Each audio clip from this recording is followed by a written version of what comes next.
जय हिंद। स्वागत है आप सभी का हमारी ऑनलाइन क्लास में। फ्रेंड्स, हम कक्षा 8 का इतिहास एनसीईआरटी की पाठ्य पुस्तिका पढ़ रहे हैं। पहला अध्याय हमने खत्म कर चुका है।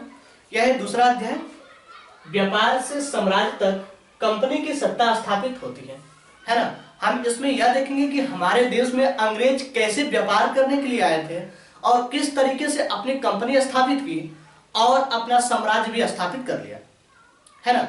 अब हम इस अध्याय में यही पढ़ने वाले हैं कि किस तरीके से अपनी कंपनी अपना व्यापार, सबसे पहले व्यापार करना स्टार्ट किया, अपनी कंपनी स्थापित की और धीरे धीरे भारत पे अपना आधिपत्य भी जमा लिया, अपनी सत्ता भी स्थापित कर ली। ठीक है, यह अध्याय 2 है। अगर आपने पहला अध्याय नहीं देखा है तो आप वीडियो पड़ी हुई प्लेलिस्ट में आप जाके देख सकते हैं। ठीक है, क्योंकि मैं जो इस पहल का जो प्रारंभ किया हूं, आपके सभी प्रतियोगी परीक्षाओं में कहते हैं ना कि न्यू तैयार करना, न्यू बेसिक चीजें होना बड़ी जरूरी है। यहां से प्रश्न पूछे जाते हैं। ठीक है, चलिए हम स्टार्ट करते हैं।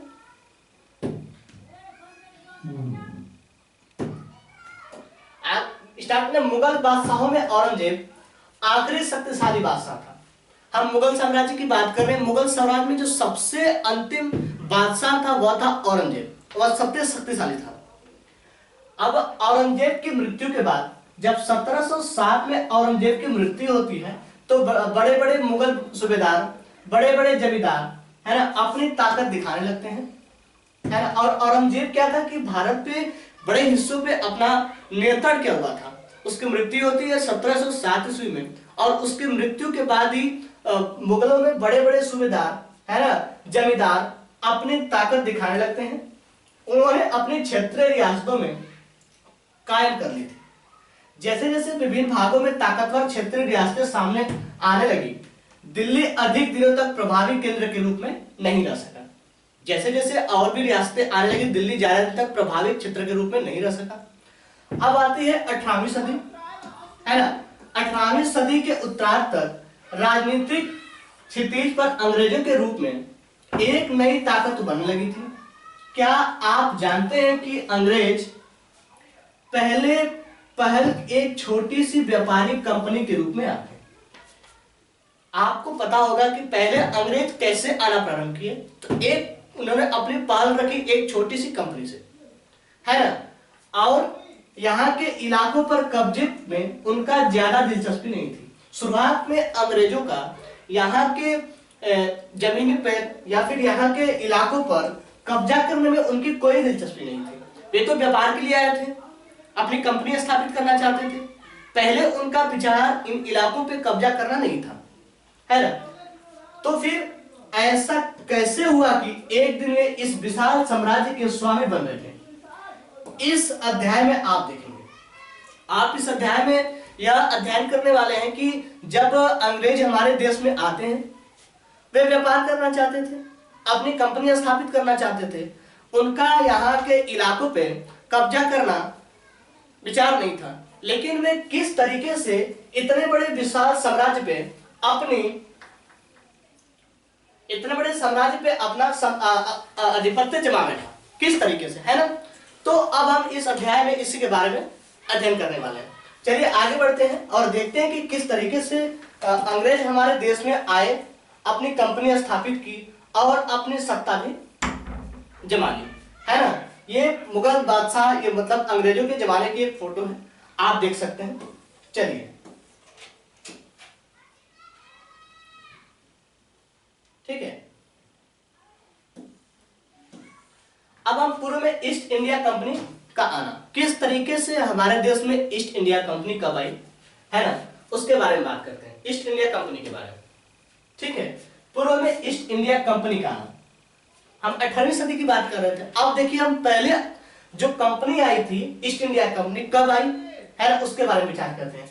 तो सन 1600 ईस्वी में ईस्ट इंडिया कंपनी ने इंग्लैंड की महारानी एलिजाबेथ प्रथम से चार्टर अर्थात इजाजतनामा हासिल कर लिया, जिससे कंपनी को पूरब में व्यापार करने का एक एकाधिकार मिल गया। सबसे पहले जो पूर्व में ईस्ट इंडिया कंपनी आई 1600 ईस्वी में, सन 1600 ईस्वी में ईस्ट इंडिया कंपनी इंग्लैंड की महारानी एलिजाबेथ, जो इंग्लैंड की महारानी थी एलिजाबेथ प्रथम, उन्होंने इजाजत दिया, है ना, उनकी इजाजत पर पूर्व में व्यापार करने का एक अधिकार मिला था। उन्हें अधिकार कैसे मिला? एलिजाबेथ प्रथम ने अधिकार दिया, है ना। अब देखिए इस इजाजतनामे को का मतलब यह था कि इंग्लैंड का कोई और व्यापारी कंपनी इस इलाके में ईस्ट इंडिया कंपनी से होल्ड नहीं कर सकती, है ना। इसका क्या मतलब था कि इंग्लैंड की कोई और व्यापारी कंपनी इस इलाके में ईस्ट इंडिया कंपनी से होल्ड नहीं कर सकती, है ना, होल्ड नहीं कर सकती थी।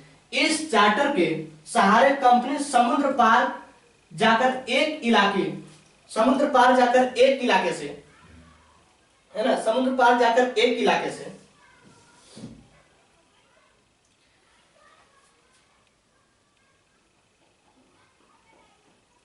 है ना। अब देखिए थोड़ा सा इसको जूम कर लेते हैं ना, साफ दिख नहीं जाता। अब चलिए, है ना,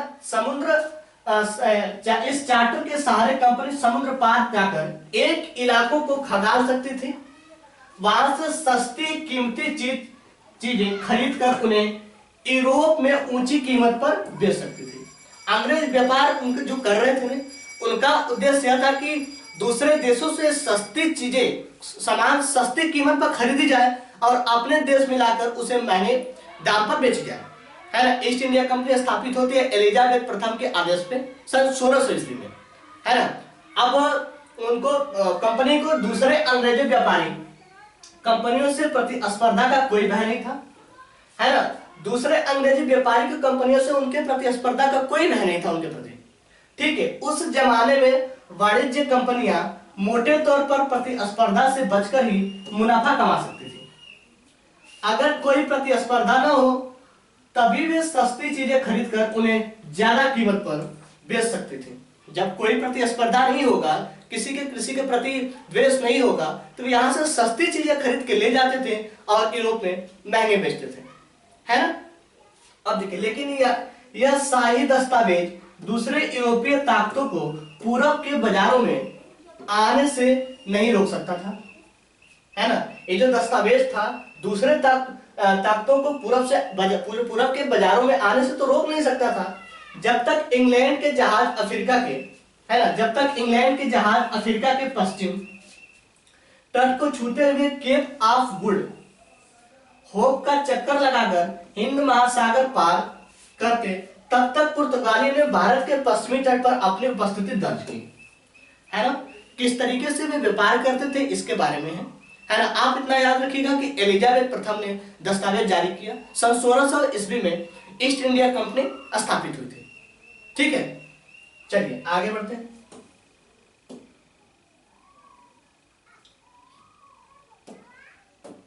ठीक है, क्या कह रहा था ना कि जैसे वे स्टट को छूते केप ऑफ गुड होप का चक्कर लगाकर जब तक आएंगे तब तक हिंद महासागर पार करते, तब तक पुर्तगाली जो थे वे भारत के पश्चिमी तट पर अपनी उपस्थिति दर्ज करा दी थी।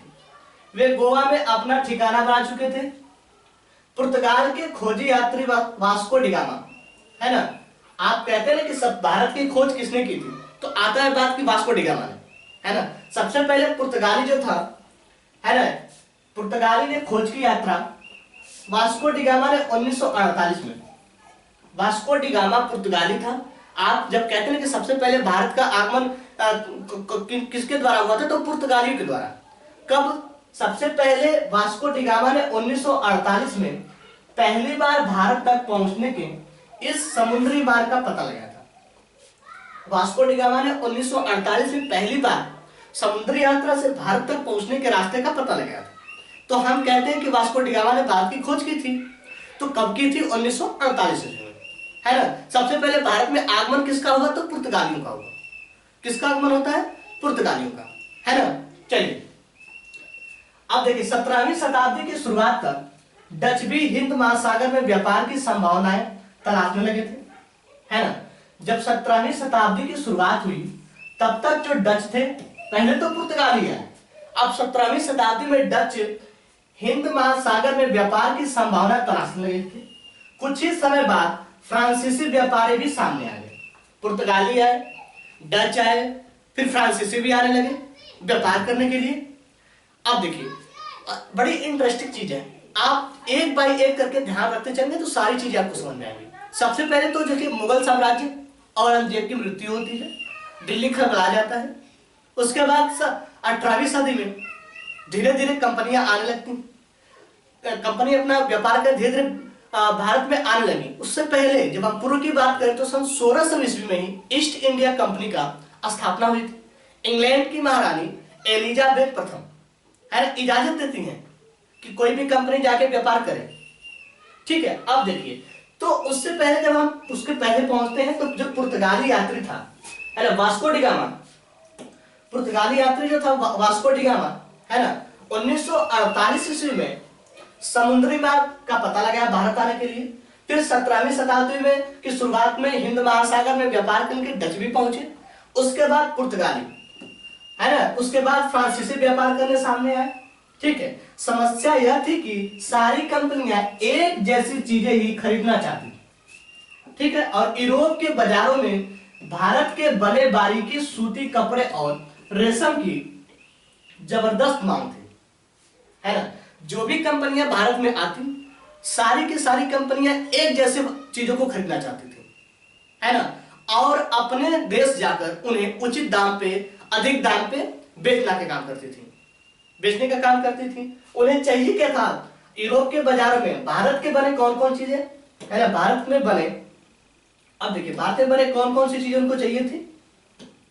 तो उनको चाहिए था सूती कपड़े, है ना, और रेशम के दस्तावेज ज्यादा मांग थे, क्योंकि भारत में सूती कपड़े बारीकी अच्छे तरीके से बनाए जाते हैं। आप मैनचेस्टर जानते होंगे कहाँ कहाँ है।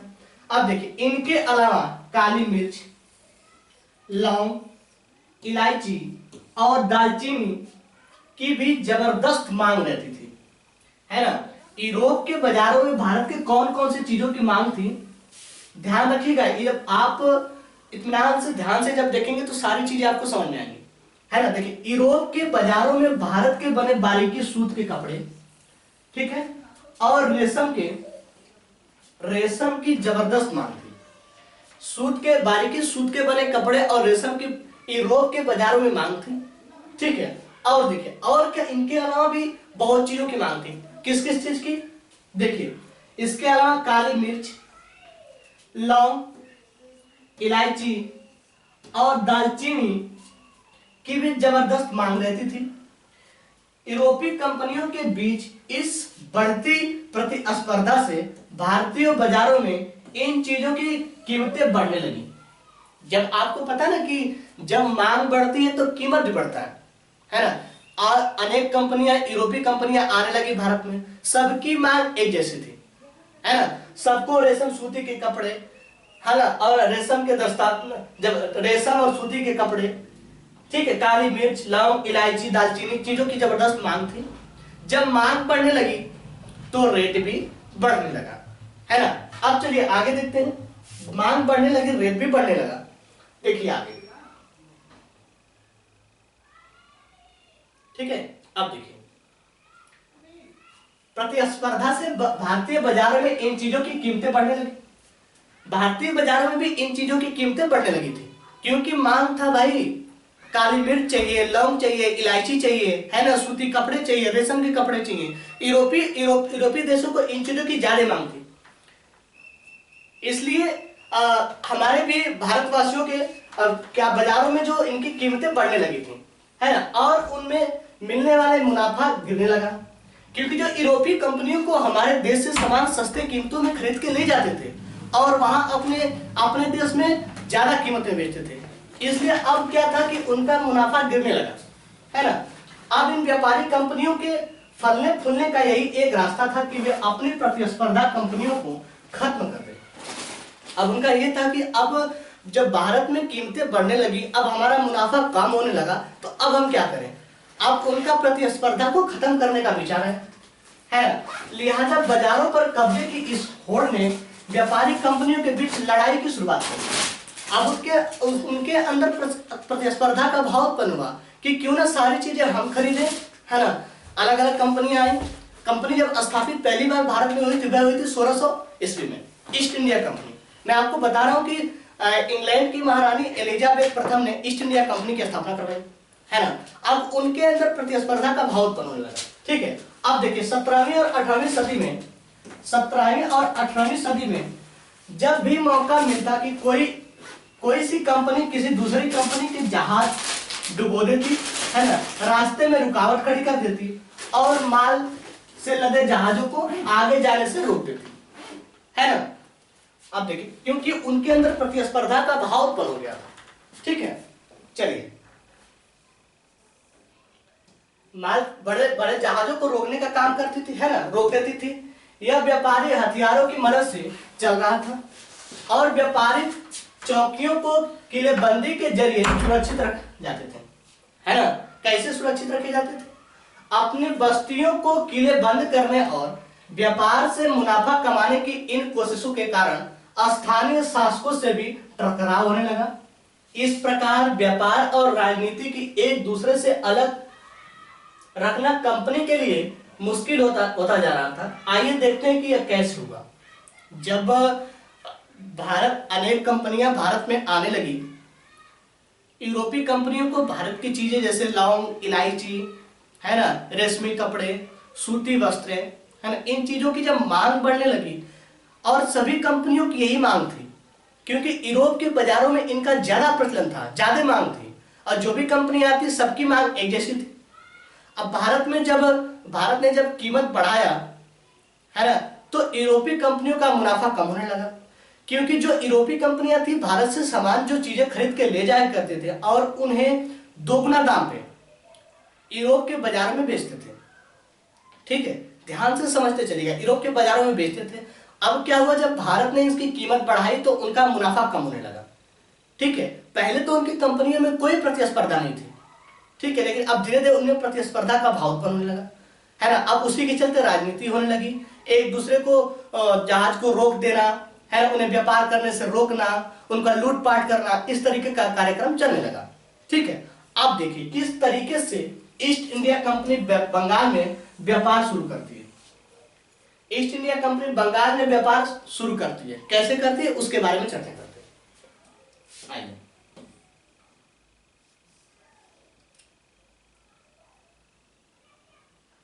ठीक है, ईस्ट इंडिया कंपनी बंगाल में व्यापार शुरू करती है।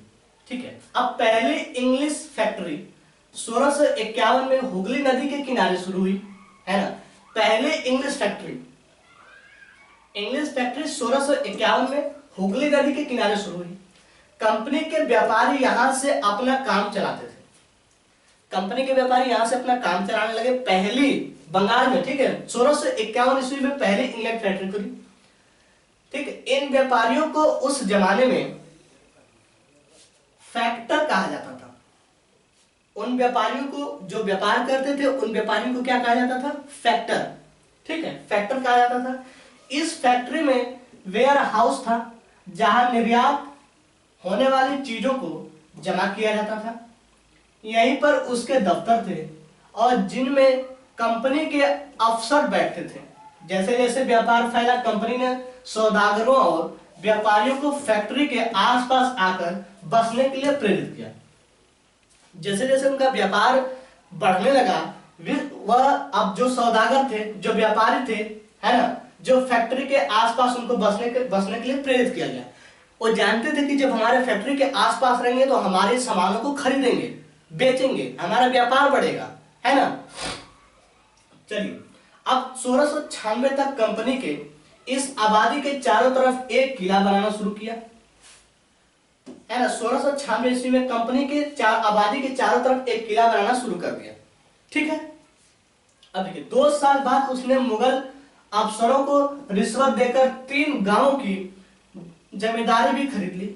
अब धीरे धीरे कैसे अपना आधिपत्य जमा रहे हैं, एक बार नहीं, कंपनी तो स्थापित की, उनके अंदर प्रतिस्पर्धा हुआ। अब बंगाल में 1651 में पहली इंग्लैंड फैक्ट्री हुगली नदी के किनारे खुली। धीरे धीरे अब क्या किए कि व्यापारियों को, सौदागरों को अपने आसपास बसने के लिए प्रेरित किया। अब जो मुगल अफसर थे उन्हें रिश्वत देकर, मुगल जो अफसर थे उनसे रिश्वत देकर 3 गांवों की जिम्मेदारी भी खरीदने लगे। देख रहे ना कैसे मुगल अफसरों को रिश्वत देकर जिम्मेदारी भी खरीदने लगे, जमीन 3 गांवों की जिम्मेदारी भी खरीदने लगे। देख, ठीक है ना, इनमें से एक गांव कालीकता था। कौन सा 3 गांव में से कौन कौन सा गांव था? कालीकता था, जो बाद में कलकत्ता बना। याद रखिए, अब आपसे यह सवाल बन सकता है कि कलकत्ता का पुराना नाम क्या था? कालीकता। क्या था? कालीकता, जो वर्तमान में क्या है? कलकत्ता है। वर्तमान में कलकत्ता है। ठीक है, चलिए अब इसे कोलकाता कहा जाता है। पहले तो कालीकता था, जो मुगल अफसरों से, है ना, मुगल अफसरों से रिश्वत देकर अंग्रेजों ने जिम्मेदारी खरीदने का काम किया। 3 गांव, एक गांव कालीकता था, जो बाद में कलकत्ता बना। अब इसे कोलकाता कहा जाता है। आप जानते हैं कलकत्ता को अब कोलकाता कहते हैं। कंपनी ने मुगल सम्राट औरंगजेब को इस बात के लिए भी तैयार कर लिया कि वे कंपनी को बिना शुल्क चुकाए व्यापार करने का फरमान जारी कर दे। औरंगजेब की मृत्यु होती है 1707 में। 1707 ईस्वी में औरंगजेब की मृत्यु होती है। 1600 ईस्वी में औरंगजेब से पहले 1707 में तो उसकी मृत्यु होती है। सन 1600 ईस्वी में ईस्ट इंडिया कंपनी की भारत स्थापना होती है। अब हम पहुंचे 1651, 1696 तक, है ना। 1696 तक क्या किया? अपने कंपनी के चारों तरफ किला बनाना शुरू किया।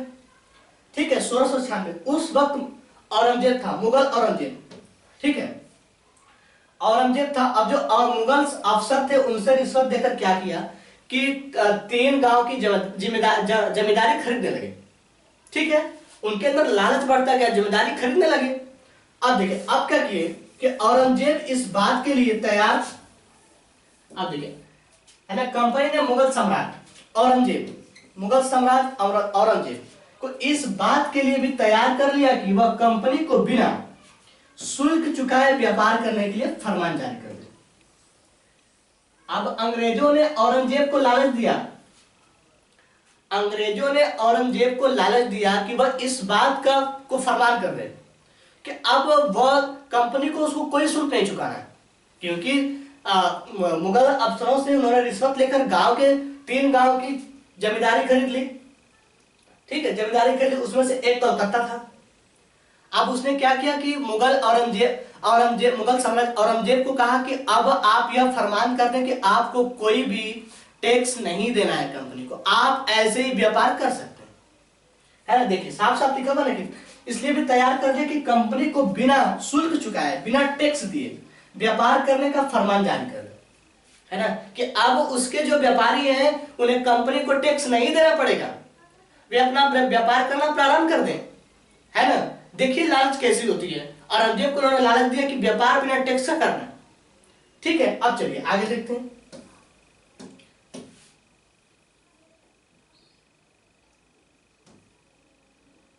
ठीक है, बिना शुल्क चुकाए व्यापार करने का फरमान जारी कर दे।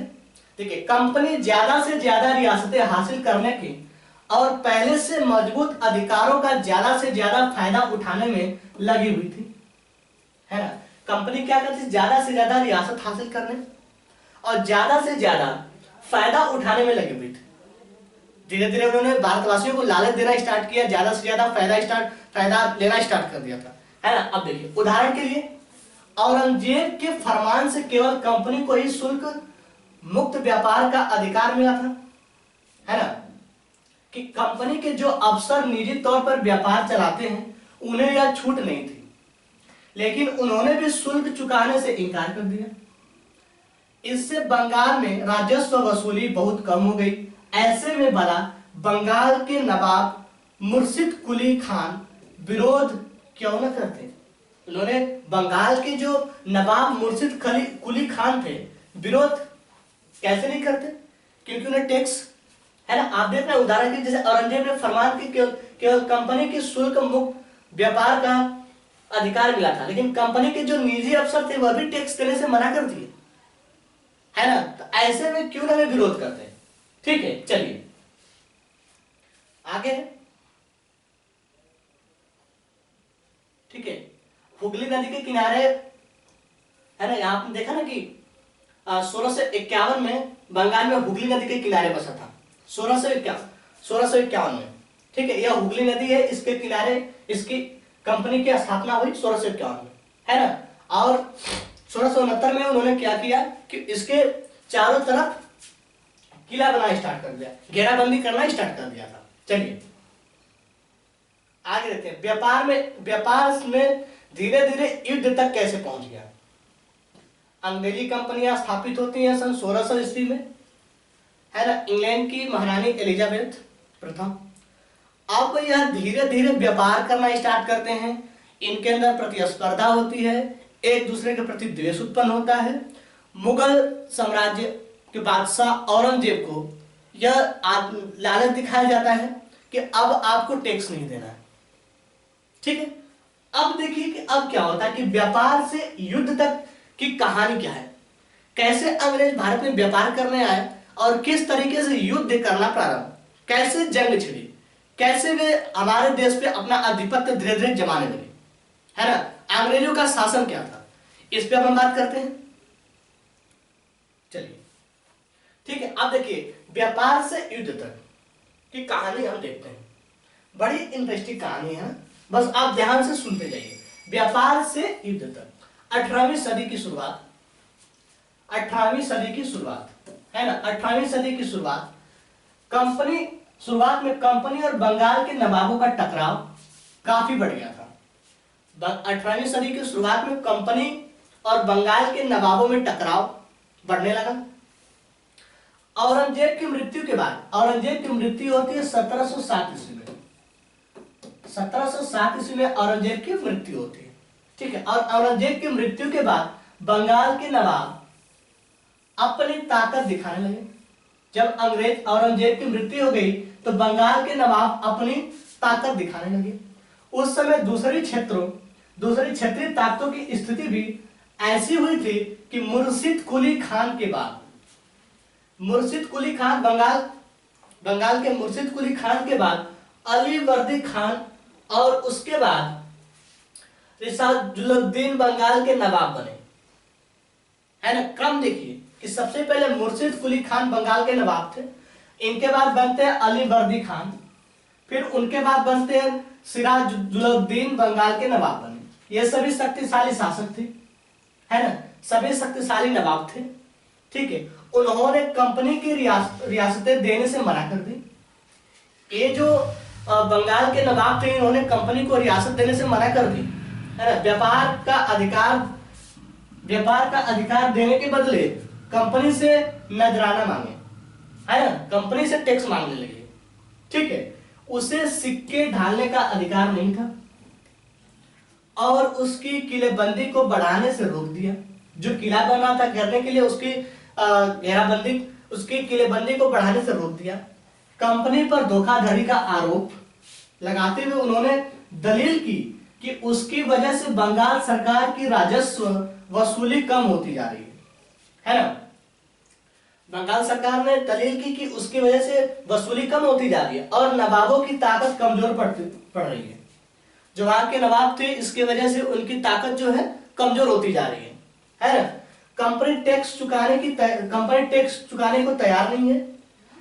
ठीक है, कंपनी टैक्स चुकाने को तैयार नहीं है। कंपनी टैक्स, उसके अफसरों ने अपमानजनक चिट्ठियां लिखी और नवाबों के उसके अधिकारियों को अपमानित करने का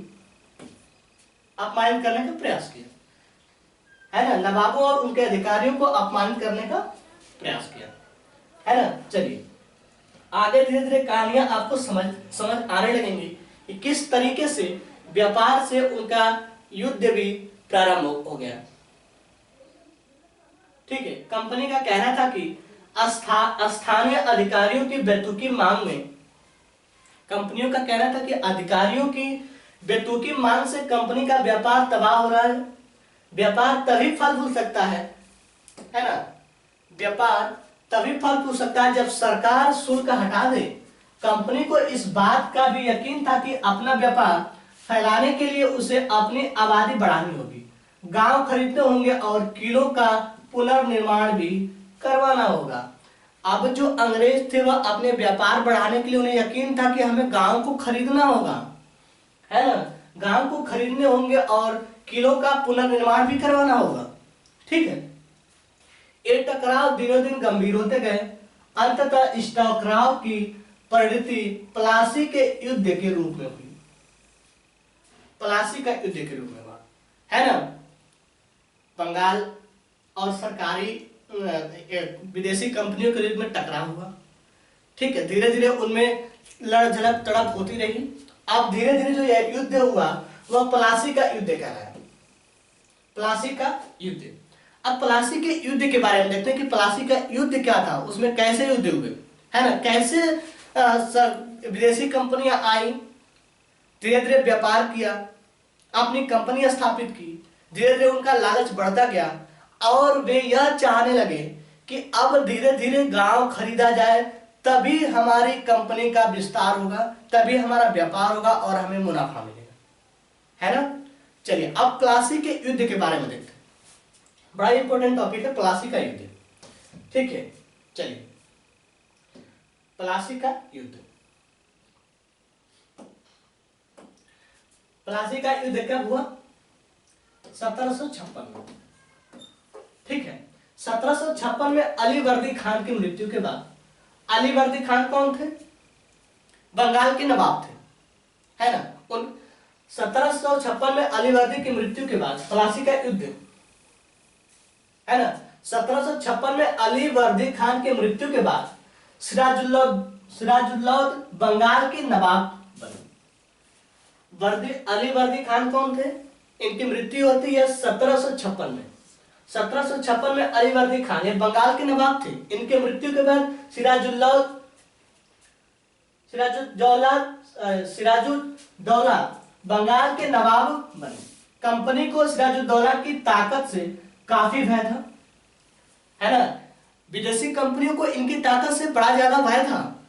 ठीक है, सिराजुद्दौला की जगह कंपनी एक ऐसा कठपुतली नवाब चाहती थी जो उसके व्यापारी रियासतों और अन्य सुविधाएं आसानी से देने में आनाकानी न करे, है ना।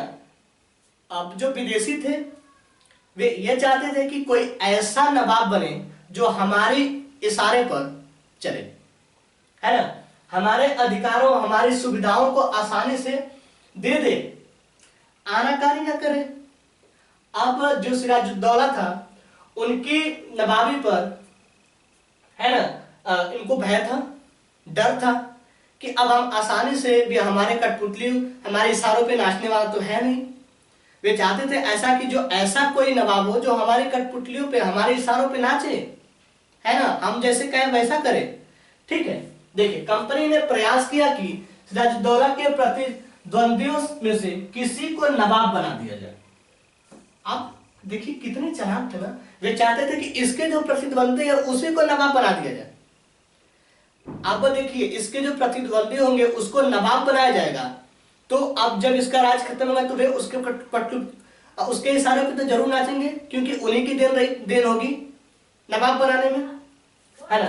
अब देखिए कंपनियों की कामयाबी नहीं मिली। ऐसा करने में वे चाहते थे कि उसके कोई प्रतिद्वंदी कोई नवाब बना दिया जाए, लेकिन कंपनी को इसमें कामयाबी नहीं मिली, है ना। जवाब में सिराजुद्दौला ने हुक्म दिया कि कंपनी उनके राज्य के राजनीतिक मामलों में टांग अड़ाना बंद करे। एक शक्तिशाली है ना नवाब था, उसने आदेश दिया, उसने हुक्म दिया कि हमारे राजनीतिक मामलों में टांग न अड़ाए, है ना। ठीक है, हमारे राजनीतिक मामलों में टांग अड़ाना बंद कर दे और किलेबंदी रोक और बाकायदा राजस्व चुकाए। उनका कहना था कि किलाबंदी रोक दे और राजस्व भी चुकाए, कर्ज भी, टैक्स भी भरे, है ना। जब दोनों पक्ष पीछे हटने को तैयार नहीं हुए तो अपने 30,000 सिपाहियों के साथ नवाब ने कासिम बाजार में स्थित इंग्लिश फैक्ट्री पर हमला बोल दिया, है ना। अपने 30,000 सिपाहियों के साथ नवाब ने कासिम बाजार में स्थित इंग्लिश फैक्ट्री पर हमला बोल दिया। ठीक है, अब देखिए नवाब की फौज ने कंपनी के अफसरों को गिरफ्तार कर लिया।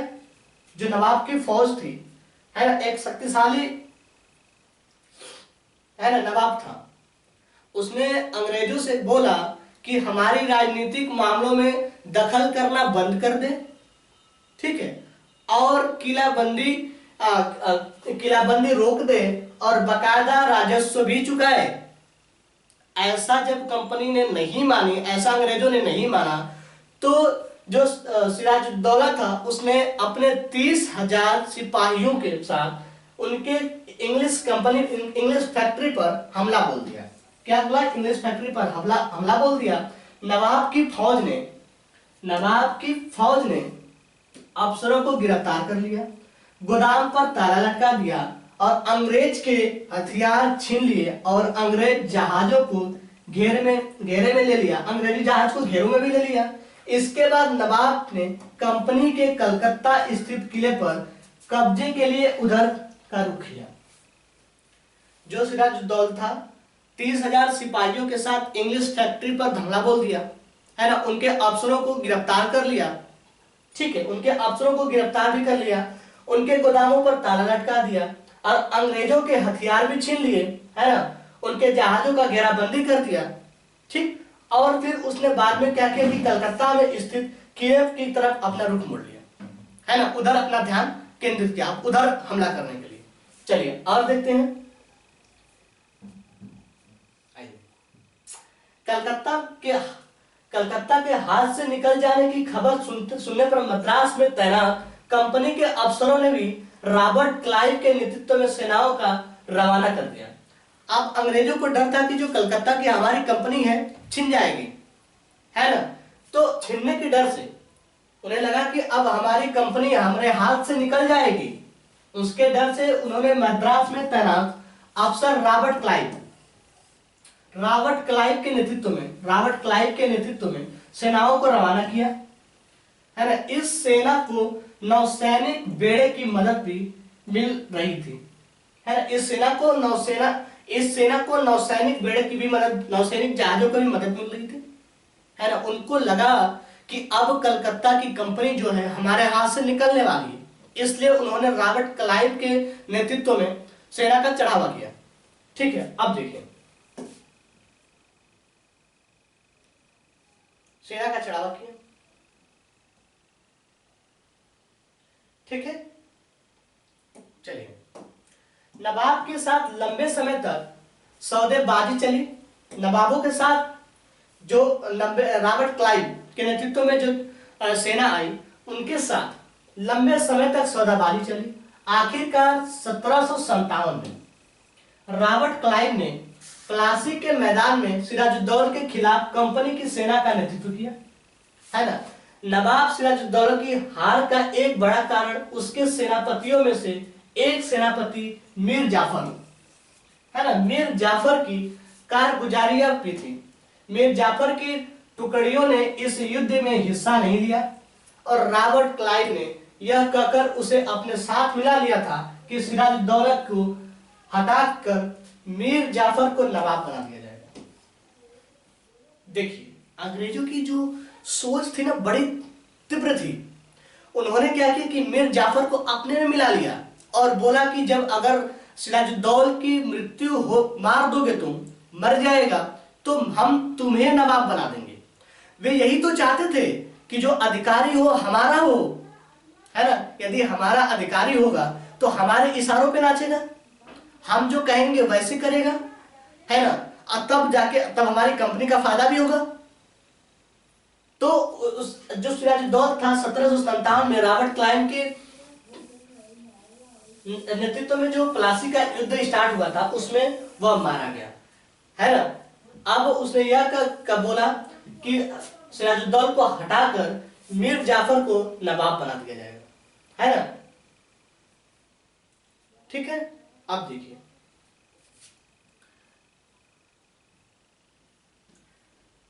चलिए आइए एक संपन्नता का आश्वासन देखते हैं।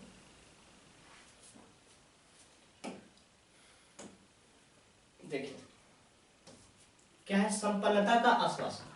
इंग्लैंड के लोग ईस्ट इंडिया कंपनी की शासकीय महत्वाकांक्षी का संदेह और अविश्वास से देखते थे। इंग्लैंड के लोग ईस्ट इंडिया कंपनी को शासकीय महत्वाकांक्षी को संदेह की अविश्वास से देखते थे। प्लासी की लड़ाई के बाद रॉबर्ट क्लाइव ने अंग्रेज सम्राट में एक मुख्य विदेशी मंत्री विलियम पिट को 7 जनवरी 1759 में कलकत्ता में यह चिट्ठी भेजी थी। चिट्ठी में क्या लिखा था, है ना, कि लेकिन एक चिट्ठी भेजी थी, लेकिन इतनी विशाल सत्ता एक वाणिज्यिक कंपनी के लिए बहुत बड़ी बात होगी। मैं खुद यह सोचकर अभिभूत हूं कि इन समृद्ध रियासतों पर पूरा कब्जा हासिल करने में कोई परेशानी नहीं आएगी। अब मैं यह फैसला आप पर छोड़ता हूं कि क्या सालाना 20 लाख स्टर्लिंग की आमदनी और 3 प्रांतों का कब्जा कोई ऐसी चीज है जिस पर आप इतना शोर मचाना उचित हो, है ना। उन्होंने एक चिट्ठी लिखी कि इतने विशाल साम्राज्य पर सत्ता जमाना कोई बड़ी बात नहीं है ना। बड़ी बात होती कैसे, क्योंकि यहां तो बिकने वाले लोग थे ना, यहां तो बिकने वाले लोग थे, मीर जाफर, है ना, जैसे लोग होंगे तो सत्ता तो जानी ही थी। ठीक है, चलिए आगे देखते हैं।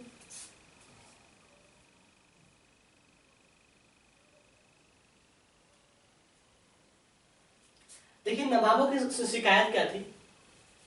अब देखिए, पहले प्लासी की जंग इसलिए महत्वपूर्ण मानी जाती है क्योंकि भारत कंपनी का पहली बड़ी जीत थी, है ना, क्योंकि भारत में कंपनी की पहली बड़ी जीत थी। प्लासी का युद्ध इसलिए महत्वपूर्ण माना जाता है क्योंकि विदेशी कंपनी पर भारत की पहली बड़ी जीत थी, है ना।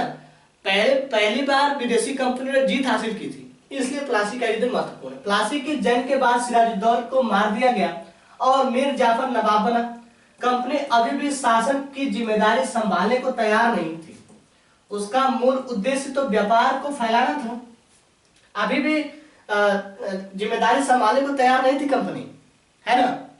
मीर जाफर को नवाब बनाया गया, उनका तो मूल उद्देश्य था व्यापार को फैलाना।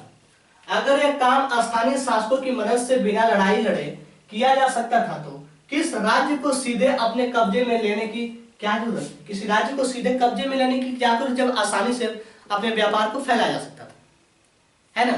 चलिए, जल्दी ही कंपनियों को एहसास होने लगा कि यह रास्ता भी आसान नहीं है। कठपुतली नवाब भी हमेशा कंपनी के इशारों पर नहीं चलते थे। आखिरकार उन्हें भी अपनी प्रजा की नजर में सम्मान और संप्रभुता का दिखावा करना पड़ता था।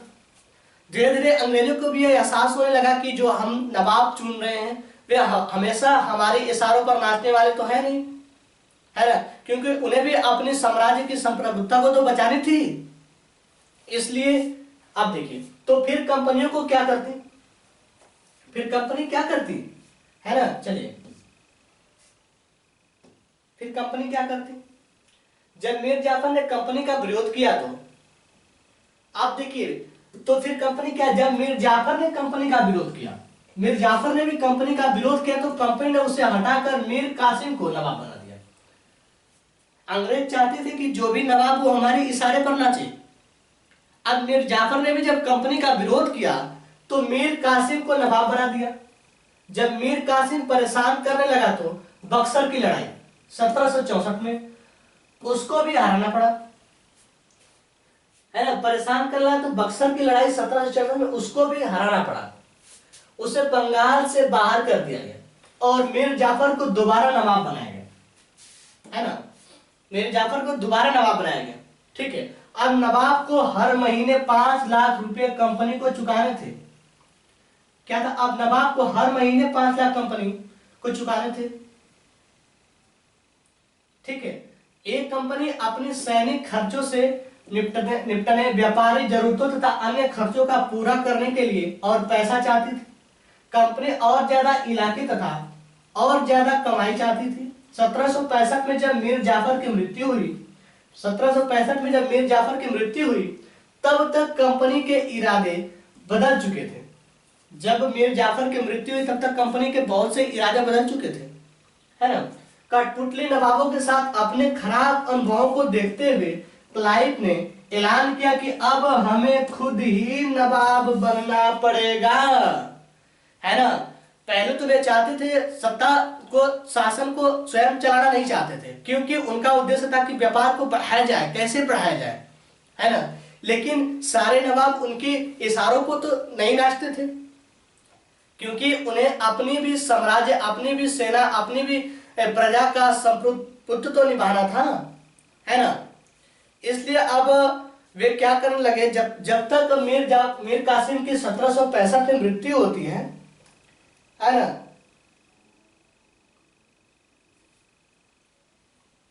देखिए, कठपुर नवाबों के अपने खराब अनुभव के देखते हुए उन्होंने कहा कि अब हम खुद नवाब बनेंगे, है ना। क्या बोला कि हमें खुद ही नवाब बनना पड़ेगा।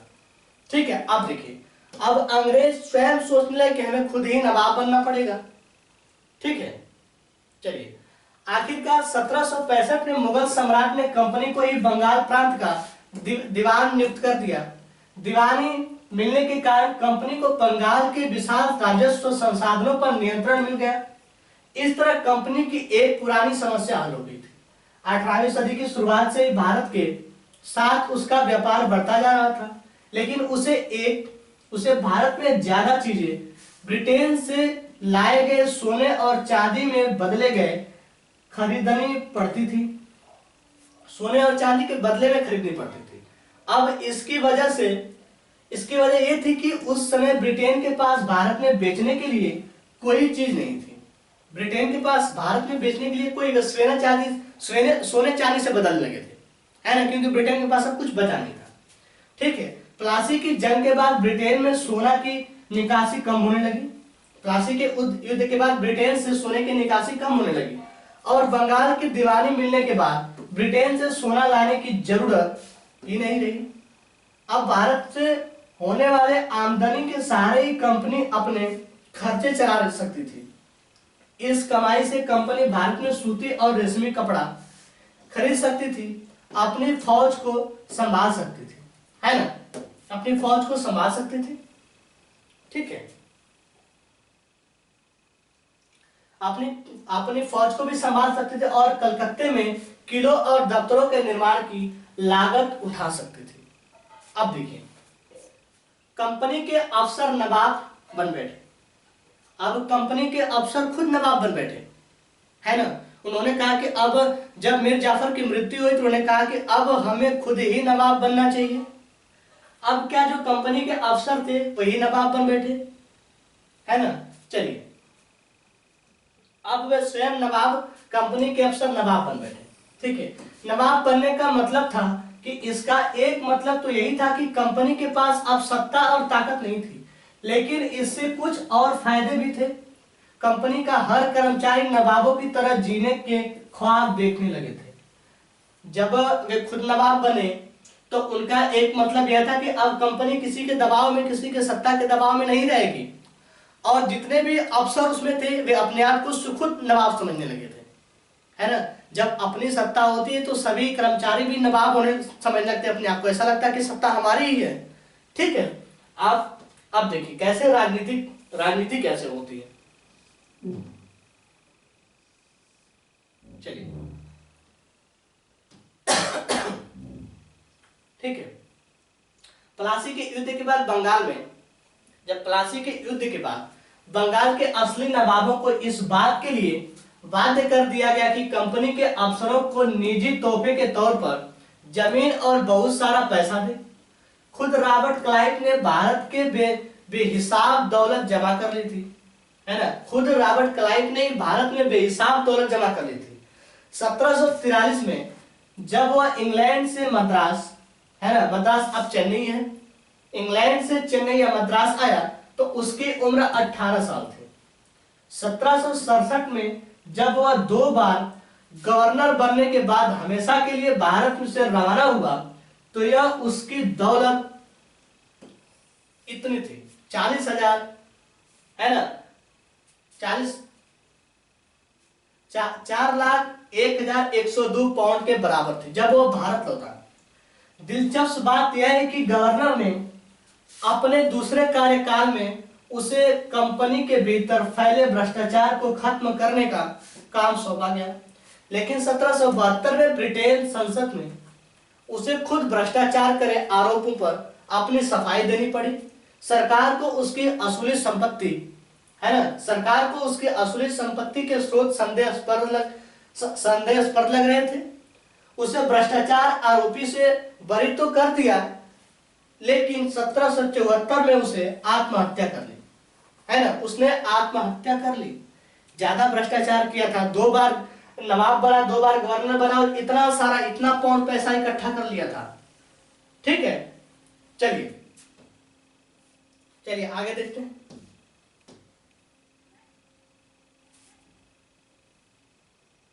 ठीक है, कंपनी ने यह अफसर क्लाइंट की तरफ दौलत इकट्ठा नहीं कर पाए। सभी अफसर जो थे रॉबर्ट क्लाइंट की तरह दौलत इकट्ठा नहीं कर पाए। बहुत सारी बीमारियां और लड़ाई के कारण कम उम्र में ही मौत का निवाला बन गए। इसके अलावा उन सभी को भ्रष्ट और बेईमान मानना भी सही नहीं होगा। उनमें से बहुत सारे अफसर साधारण परिवार से आए थे। उनकी सबसे बड़ी इच्छा बस यही थी कि वे भारत में ठीक ठाक पैसा कमाएं और ब्रिटेन लौटकर आराम की जिंदगी बसर करें, आराम की जिंदगी जिए। जो जीते जी धन दौलत लेकर वापस लौट गए, उन्होंने वहां आलिशान जीवन जिया। उन्हें वहां के लोग नवाब कहते थे। जो जीता अपने देश पहुंच गया, वहां के लोग उसे नवाब कहते थे। ठीक है, अब देखिए, यह भारतीय शब्द नवाब का ही अंग्रेजी संस्करण बन गया। भारतीय शब्द नवाब का ही अंग्रेजी संस्करण बन गया था। उन्हें लोग अक्सर नए अमीरों और सामाजिक हैसियत के रातों रात ऊपर आने वाले लोगों के रूप में देखते थे। नाटकों और कार्टूनों में उनका मजाक उड़ाया जाता था, है ना, नाटकों और कार्टूनों में उनका मजाक भी उड़ाया जाता था। चलिए, अब कंपनी का फैलता शासन देखते हैं। कंपनी का फैलता शासन, कंपनी का कैसे शासन फैलता गया, है ना, इसके बारे में देखते हैं। यदि हम 1757 से 1857 के बीच ईस्ट इंडिया कंपनी के द्वारा भारतीय राज्यों पर कब्जे की प्रक्रिया को देखें तो कुछ महत्वपूर्ण बातें सामने आती हैं, है ना। किसी अनजान इलाके में कंपनी ने सीधे सैनिक हमला प्राय नहीं किया, है ना, किसी अनजान इलाके में सीधे सैनिक हमला प्राय कभी नहीं किया। उसने किसी भी भारतीय रियासत पर अधिग्रहण करने से पहले विभिन्न राजनीतिक, आर्थिक और कूटनीतिक साधने का इस्तेमाल किया, है ना। किसी पे को भी आधिपत्य जमाने से पहले उसने राजनीतिक, आर्थिक, कूटनीतिक साधन का इस्तेमाल किया। ठीक है, सीधे ही उसने हमला नहीं किया, सारी नीति, सारे उपाय अपनाने के बाद ही हमला किया, है ना। चलिए, अब बक्सर की लड़ाई देखते हैं। 1764 के बाद कंपनी ने भारतीय रियासतों में रेजिडेंट तैनात कर दिए। ये कंपनी के राजनीतिक या व्यवसायिक प्रतिनिधि होते थे। उनका काम कंपनी के हितों की रक्षा करना और उन्हें आगे बढ़ाना था। रेजिडेंट के माध्यम से कंपनी के अधिकारी भारतीय राज्यों के भीतर मामलों में भी दखल देने लगे थे, है ना, उनके मामलों में भी अंदर ही अंदर दखल देने लगे थे। अलग राजा कौन होगा, किस पद पर किसको बिठाया जाएगा, इस तरह की चीजें भी कंपनी के अफसर ही तय करना चाहते थे, है ना। कंपनी के अफसर भी इस तरीके की चीजों को भी तय करना चाहते थे। ठीक है, कई बार कंपनी ने रियासतों पर सहायक संधि भी थोप दी। जो रियासत इस बंदोबस्त को मान लेती थी, उसे अपनी स्वतंत्र सेना रखने का अधिकार नहीं रहता था, उसे कंपनी की तरह सुरक्षा मिलती थी। जो इनकी बात को मान लेते थे, उन्हें कंपनी की तरह सुरक्षा मिलती थी, है ना। चलिए देखिए, और सहायक सेना रखकर रख रखाव के लिए वह भी अगर भारतीय शासक सहायक सेना के रख रखाव के लिए वह कंपनी को पैसा देती थी। अगर भारतीय शासक रकम अदा करने में चूक जाते थे तो जुर्माने के तौर पर उनका इलाका कंपनी अपने कब्जे में ले लेती थी। उदाहरण के लिए, जैसे कि जब रिचर्ड वेलेजी गवर्नर जनरल 1798 से 1805 तक था, उस समय और के नवाब जो थे 1801 में अपना आधा इलाका कंपनी को सौंपने के लिए मजबूर किया गया, क्योंकि नवाब जो थे सहायक सेना के लिए पैसा अदा करने में चूक गए थे। इसी आधार पर हैदराबाद के भी इलाकों को छीन लिए गए, है ना। इसी के आधार पर इलाकों को छीन लिया।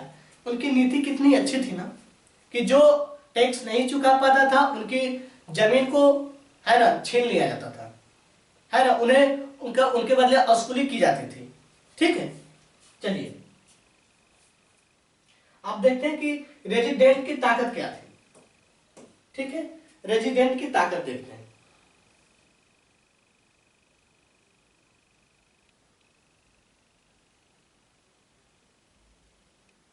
रेजिडेंट की ताकत,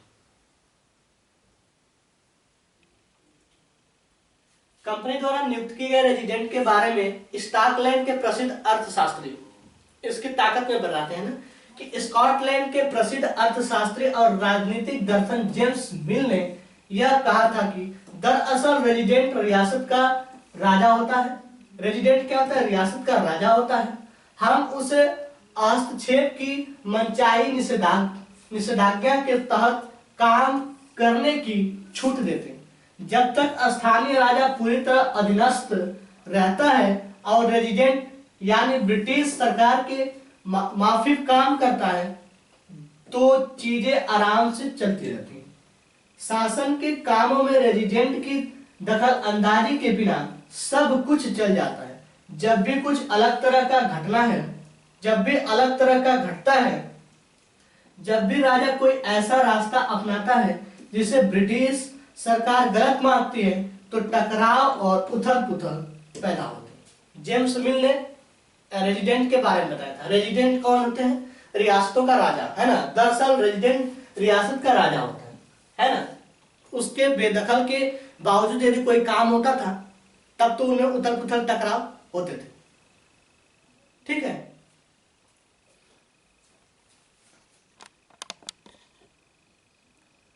तब तो उनके अंदर उथल पुथल टकराव होते थे। चलिए, टीपू सुल्तान। अब टीपू सुल्तान के बारे में देखते हैं ना।